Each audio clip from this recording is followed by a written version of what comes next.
Good morning, students. Welcome to the class. We are going to continue the chapter on tenses.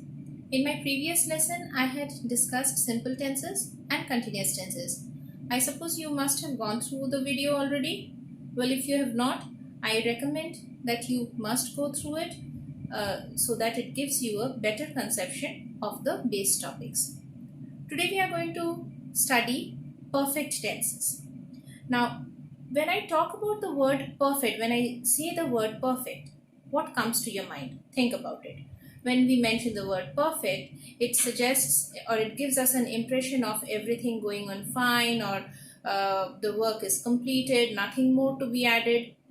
When we talk about perfect tenses, they actually refer to an action that has been completed by a specified point of time. Okay, now let us try to understand this through the timelines. Students, take a look at the first timeline that I have drawn over here. The present moment has been marked as now. And the example that I have used here is, I have eaten my breakfast. So when we say I have eaten my breakfast, it is suggestive of the action getting completed just now. Even in the timeline, if you see, this shaded rectangle represents the completed action, represents the action which is completed. The action of eating the breakfast is complete right before the present moment. So this is an example of present perfect tense. Again I'll repeat, why present perfect tense? Perfect tense because the action is complete, and present perfect because the action happens around the present time. Hence, present perfect tense. Take a look at the second example, the second timeline that I have drawn here. As usual, the present time is marked as now, and a point of time earlier than the present moment has been marked out for as an example. I have taken the time as 10 a.m. The example that I have used here is, I had eaten my breakfast by the time you called me. Now this sentence makes use of two verbs, had eaten and called. So if I assume that you called me at a specified point of time, say 10 a.m. Now before that, my action of eating the breakfast had already been completed. So I repeat again, the action of eating my breakfast had already been completed before the time you called me at 10 a.m. So if this is 10 a.m., the action of eating the breakfast had already been completed.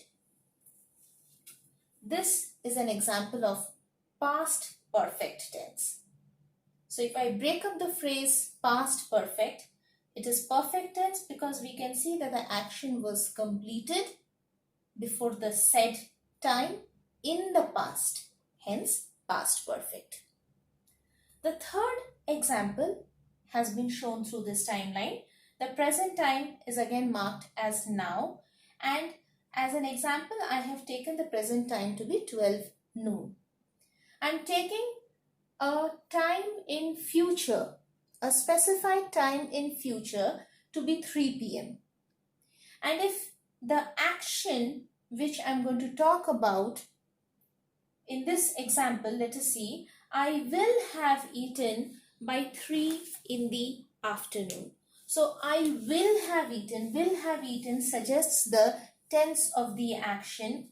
If 3 p.m. is the specified point of time, my action of having eaten will have been complete before 3 o'clock, before 3 p.m. You can notice, you can see that 3 p.m. has been marked here, and the action is getting over just before 3 p.m. Now it is an action which may start sometime in the future. It is an action which can happen at the present moment. It is an action that can start at an earlier time, but in all the cases, what is significant, what is to be remembered is that the action will end before 3 p.m. So I will have eaten by 3 p.m. 3 p.m. has not come. 3 in the afternoon has not yet happened, but it is a projected time in future, and I'm assuming that by that time my action of eating will have been done. So this is an example of future perfect. Why? Perfect tense, we can understand that we are referring to an action which was perfectly completed before a specified point of time, and it is future tense because it is supposed to happen at a projected time in future. Hence, this is future perfect tense. I hope all the various categories are clear to you. We will now move on to the several structures of sentences that we have, and what tenses do we use, how do we represent those separate structures in different tenses. So there are 4 different types of sentences in English language: affirmative, negative, interrogative and WH questions. We are going to take one at a time and study the various structures of these sentences. Take a look at these affirmative sentences. Now, first of all, what are affirmative sentences? Those sentences where any kind of negative word is not used.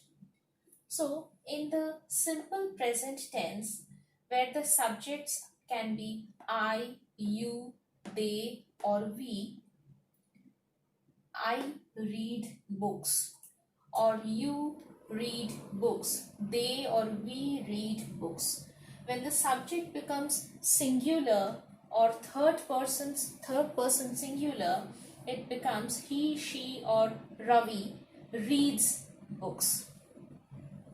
This is simple present tense. Again, in simple present tense, I repeat, it is I or he, I or you, they, we read books. It is he, she or Ravi reads books. In the present continuous tense, when the subject is I, we write am reading a book. I always takes am. I am reading a book.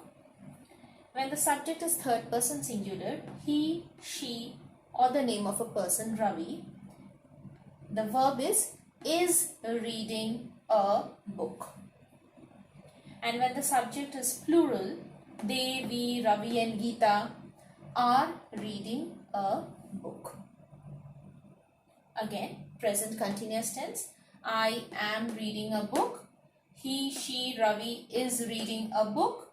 They, we, Ravi and Geeta are reading a book. Similarly, in present perfect tense, I, we, you, they, Ravi and Geeta, all these subjects will take the verb have read the book. While third person singular subject, Ravi, he, she, this kind of subject is going to take the verb has read the book. Again, I am repeating present perfect tense. I, we, you, they, Ravi and Geeta have read the book. Ravi, he or she has read the book. Now take a look at the affirmative sentences in the past form. In the simple past form, I, you, they, we, he, she, Ravi, all of these subject will take the verb read. The word read, the base verb read is pronounced as read in the past tense. All of you know that, but the spelling it remains the same. So I, you, they, we, he, she, Ravi read the books. In the past continuous, this category, I, he, she or Ravi, that is name of a single person, will take up the verb was reading a book. They, we, Ravi and Geeta, that is plural.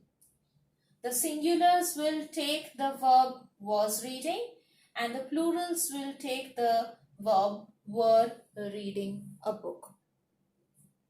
Past perfect, all these subjects, all the variations of the subjects, I, we, you, they, Ravi and Geeta, Ravi, he, she, all of them will take only one form of verb, that is had read the book. I repeat once again, in simple past it will be this whole thing, I, you, they, we, he, she, Ravi read the book or the books.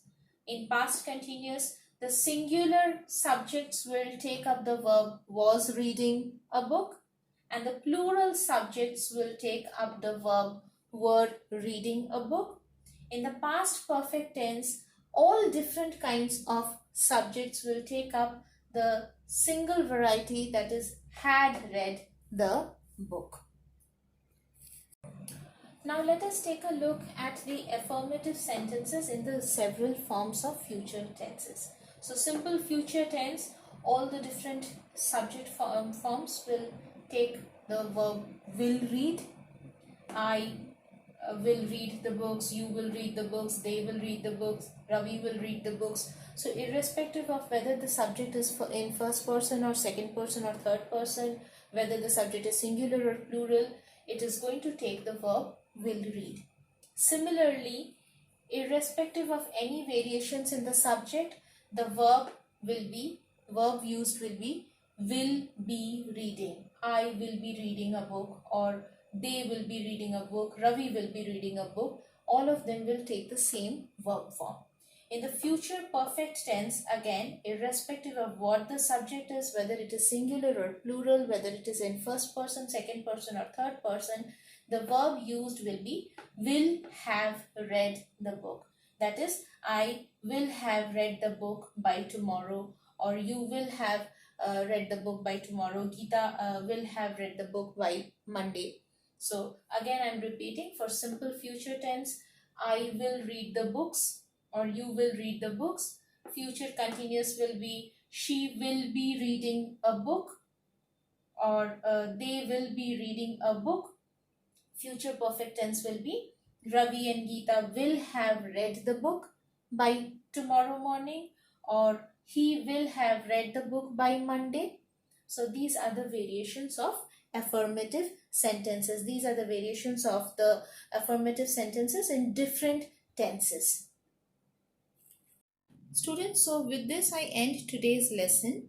In the next class, we are going to discuss the remaining sentence structures as they will be used in the different tenses. Thank you, students. Have a nice day and stay safe.